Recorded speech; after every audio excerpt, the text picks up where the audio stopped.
Hi, thank you so much for joining us today. My name is Rebecca and I am from rouseinthehouse.co, a home decor blog where I share a lot of ideas about making your house feel more like home. So I'm a huge fan of Amy Howard and her products, so I'm more than happy to be joining you guys today. I know that on Facebook and Instagram and YouTube, she has an amazing community of talented people that love to DIY or people that are passionate about the same thing. So I think that we're kindred spirits, so I am so excited to join you today. Now, what I'm going to be sharing today is a little bit about how you can transform some of your old seasonal decor items to have a fresh look. So let me grab what I'm working with. So,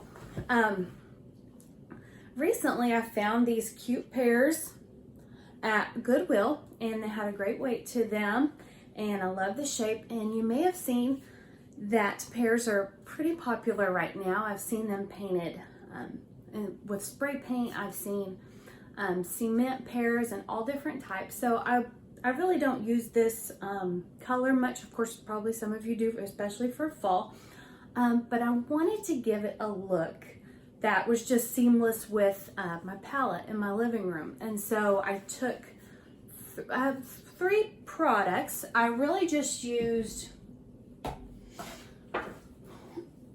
a few colors of One Step Paint and Cracked Patina to get the look that I wanted. Now, well, actually I used 4 colors, but you can totally use 2 colors, 3 colors, however you want to do it. So let me show you how mine turned out.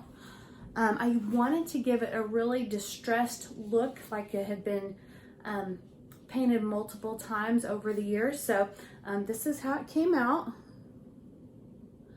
and I really love the way the finish came together. So something fun that Amy's doing today is she's doing a giveaway. So if you will just comment and tell us where you're coming from, where you're watching from, and tag 3 friends, then you can be entered to win your own can of One Step Paint. So first up, you just want to gather your supplies. So I've got my One Step Paint in some different colors. I'm going to use Java, Linen, Windsor, and a mix of blues, I believe. Now, these are actually the old formula, but they still work great for me. But if you go to purchase paint today or in the future, it's going to be her new formula, which comes in cans like this. And the original formula is great. This new formula is even better. It goes on great and smells amazing. So you can get the regular cans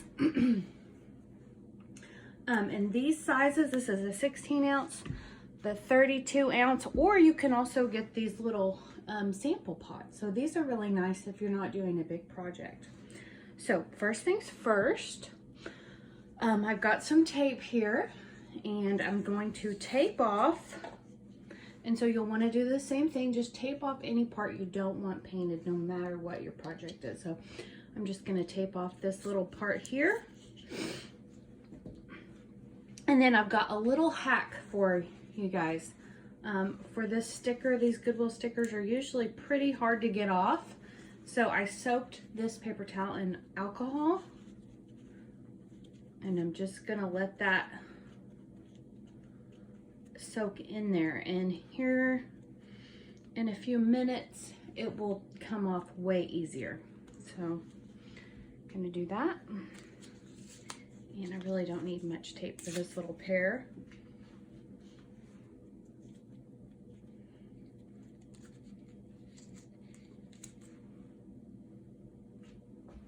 Okay, I'm gonna let that rubbing alcohol soak on the sticker I wanted to show you.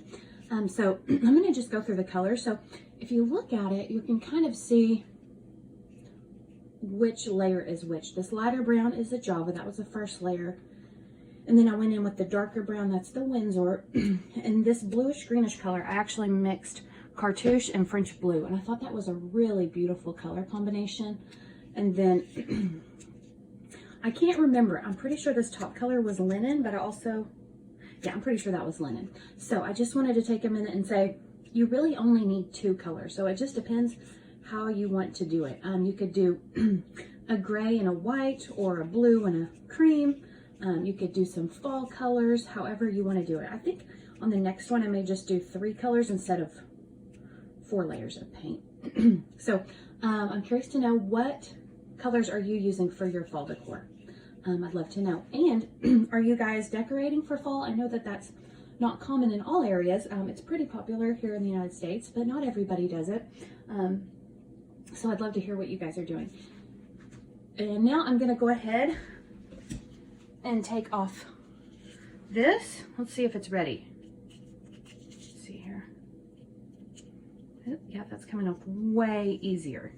See that? Awesome.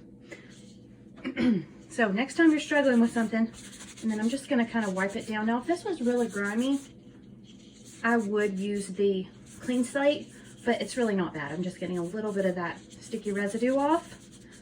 And then I'm gonna let that dry, and I'm gonna start with our first coat of paint.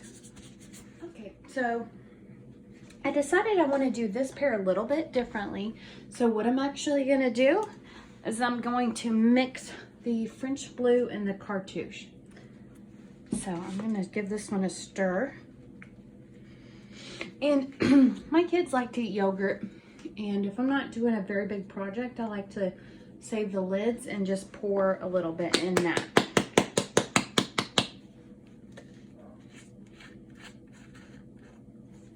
So this is a French blue. Let me know if you've ever used this color. It's a beautiful pale blue.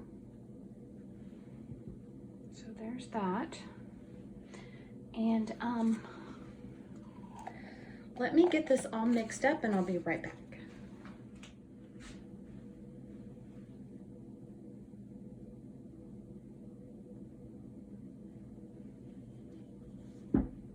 Okay, let me show you this color combination. Amy may have a color similar to what this comes out to be, but I'm not exactly sure if she has one exactly like this. So, but look how pretty that is. It's like a grayish, greenish, bluish, neutral color. And you can, of course, play around with the ratios. You can make it more green or more blue.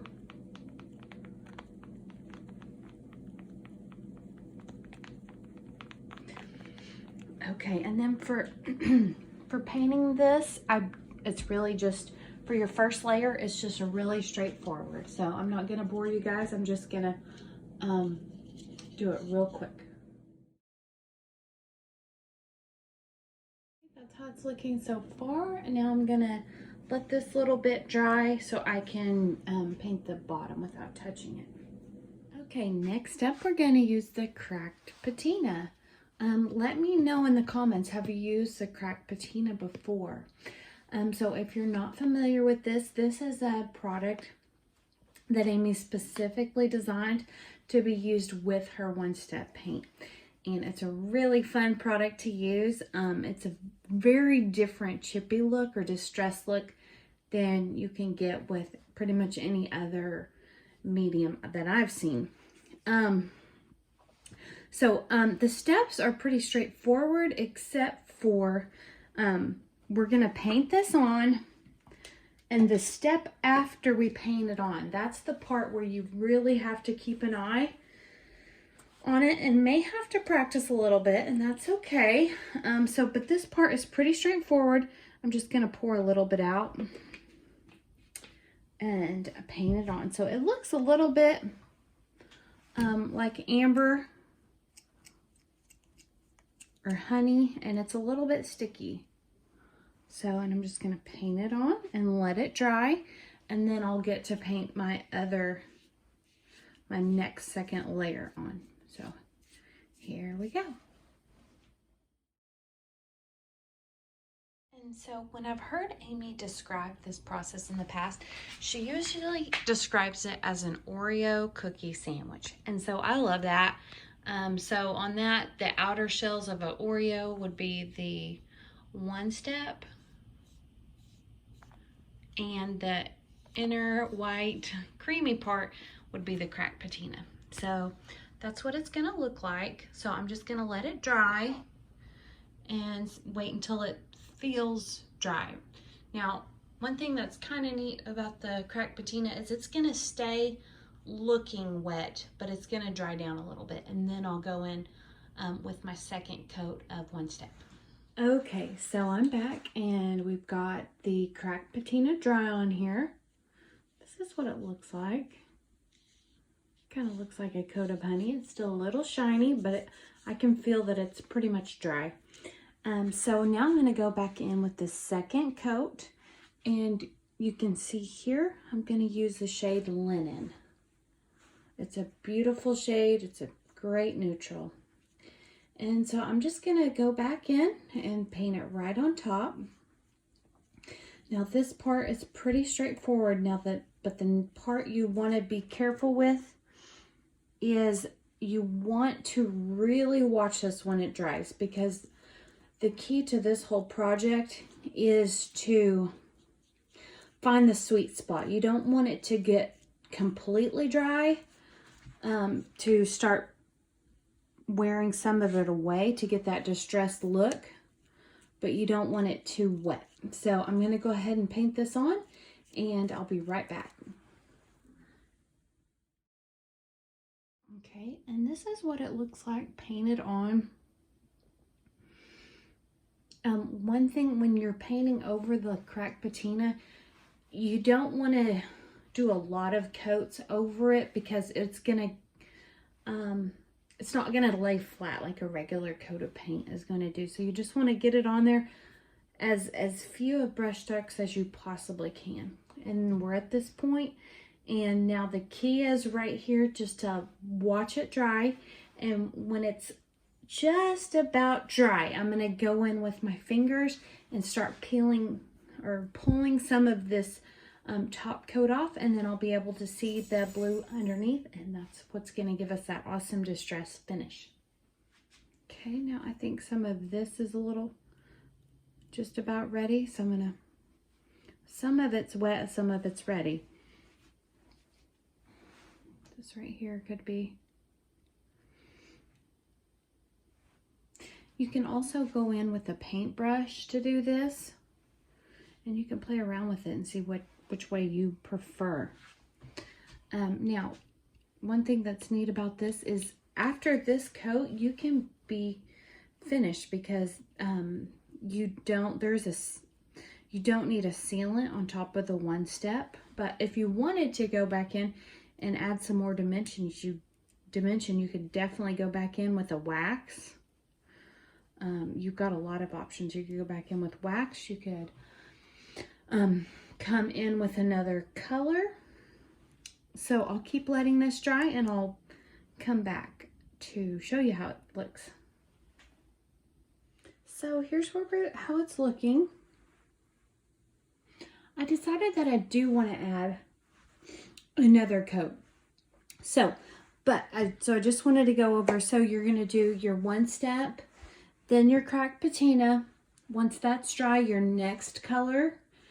And before it's completely dry, then you can start peeling it or pulling it off to give the distressed look. And then you could go back in with your cracked patina another time. So that's what I'm going to do now. And I just wanted to let you know that if you have any questions, just leave them down below. And myself or any of the friends from Amy Howard's team will get back with you. Or you can always reach out to me on social media. I am on Instagram and Pinterest at Rouse In The House. It's Rouse In The _house. So just shoot me a message over there, and I'd be happy to help.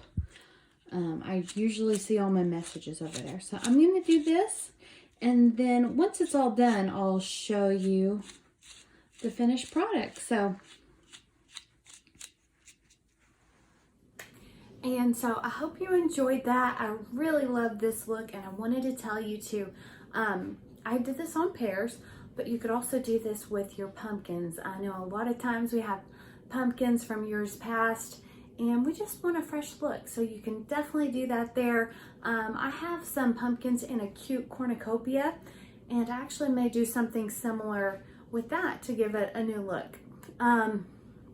Also, you can totally do this on your furniture pieces, because Amy developed this technique for furniture too. So just have fun with it. You can use your colors of choice.